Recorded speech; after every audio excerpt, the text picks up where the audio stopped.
कभी ईवीएम पर ठीकरा फोड़ते हैं, कभी इलेक्शन कमीशन पर।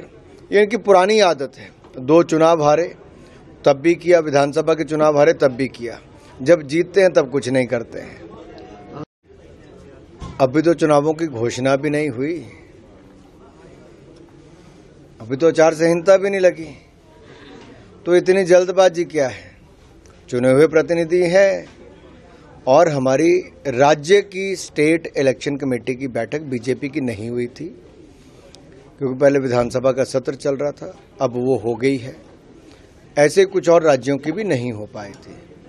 अब कुछ राज्यों की जब पूरी होती तो उसका सेंट्रल इलेक्शन कमेटी की बैठक बीजेपी की होगी। प्रधानमंत्री जी भी वहाँ पर रहेंगे, राष्ट्रीय अध्यक्ष जी रहेंगे और वहाँ पर चर्चा होगी और चारों के चारों नाम जल्द आपके सामने आएंगे, क्योंकि चारों की चारों सीटें भी भाजपा ही जीतेगी। कभी ईवीएम पर ठीकरा फोड़ते हैं, कभी इलेक्शन कमीशन पर। ये इनकी पुरानी आदत है।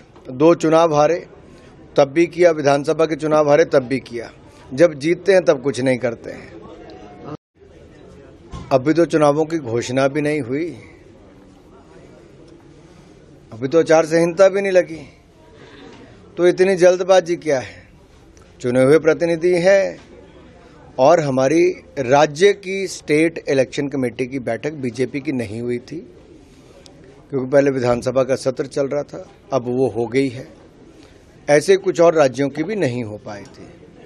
अब कुछ राज्यों की जब पूरी होती तो उसका सेंट्रल इलेक्शन कमेटी की बैठक बीजेपी की होगी। प्रधानमंत्री जी भी वहाँ पर रहेंगे, राष्ट्रीय अध्यक्ष जी रहेंगे और वहाँ पर चर्चा होगी और चारों के चारों नाम जल्द आपके सामने आएंगे, क्योंकि चारों की चारों सीटें भी भाजपा ही जीतेगी।